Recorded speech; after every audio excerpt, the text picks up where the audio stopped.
Dede Rizwanto adalah saksi kunci kasus pembunuhan Vina dan Eki di Cirebon, Jawa Barat pada 2016 mendapat sorotan. Mengutip dari Kompas.com, Dede mengaku telah memberikan kesaksian palsu kepada polisi terkait kasus tersebut 8 tahun yang lalu. Hal itu disampaikan saat Dede menghadiri konferensi pers bersama Perhimpunan Advokat Indonesia Peradi dan mantan Bupati Purwakarta Deddy Mulyadi pada Senin 22 Juli 2024. Dalam pengakuannya, Dede menyebut dirinya berpura-pura melihat tindak pembunuhan tersebut karena diminta saksi kunci lainnya, Aep dan ayah korban Eki yaitu Ibtu Rudiana.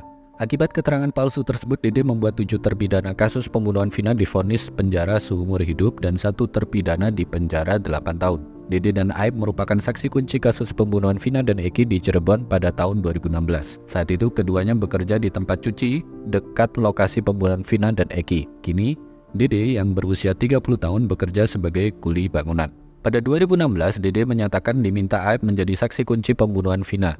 Dia harus memberikan keterangan sesuai permintaan Ibtu Rudiana. Dede yang takut dengan Ibtu Rudiana kemudian menerima perintah tersebut. Padahal Dede mengaku tidak masuk kerja saat terjadi peristiwa pembunuhan. Dia juga tahu kejadian itu dari Aib. Keterlibatan Dede dalam perkara tersebut berawal dari Aib yang mengenalkannya dengan Ibtu Rudiana. Sementara itu, Dede mengatakan Aib ikut menjadi saksi palsu karena punya dendam pernah dipukul oleh terpidana. Dede mengaku Rudiana yang memberitahu apa saja yang harus disampaikan dalam kesaksian. Nama-nama pelaku yang mendapat pidana dalam kasus ini juga disebut berasal dari Ibtu Rudiana.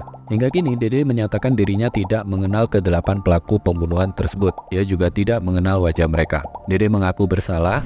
Dede telah mengeluarkan keterangan palsu sehingga membuat para pelaku mendekam di penjara. Akibat kesaksiannya, 7 orang menerima vonis penjara seumur hidup, yaitu Jaya, Supriyanto, Eka Sandi, Hadib Saputra, Eko Ramadhani, Sudirman, dan Rivaldi Aditya Wardana. 1 pelaku Saka Tatal dijatuhi hukuman penjara 8 tahun karena masih di bawah umur saat melakukan kejahatan. Dede semakin merasa bersalah karena hidup enak dan masih dapat menjalani kehidupan bahagia bersama keluarganya. Dia menyatakan akhirnya memberanikan diri memberikan keterangan dengan menghubungi mantan Bupati Purwakarta dan politisi Partai Gerindra, yaitu Deddy Mulyadi. Karena merasa bersalah, Dede pun ingin ke-7 terpidana kasus Vina bisa bebas dari penjara. Dia juga menyatakan siap di penjara menggantikan pelaku yang kini masih menjalani hukuman. Oke sobat, itu tadi salah satu profil saksi kunci pada kasus Vina Cirebon, yaitu Dede Rizwanto. Semoga bermanfaat.